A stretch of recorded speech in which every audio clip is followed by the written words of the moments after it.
Hello everyone, in this video I'm going to show you how to enable dark mode on Trust Wallet. So if you want to enable dark mode on Trust Wallet, here's how you can get it done. Just open the Trust Wallet app on your phone, then you input your passcode or your Face ID. Once you do that, then you have to bring down your control center from your phone, then you switch from your light mode to dark mode. Then if you went back to the app, you notice that the app has automatically changed to dark mode. The reason is that Trust Wallet does not have a specific option where you can switch the mode for both baby light or dark.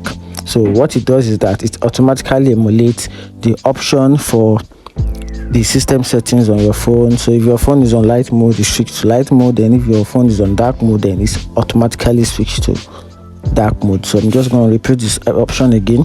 So I'm going to change this to dark mode again.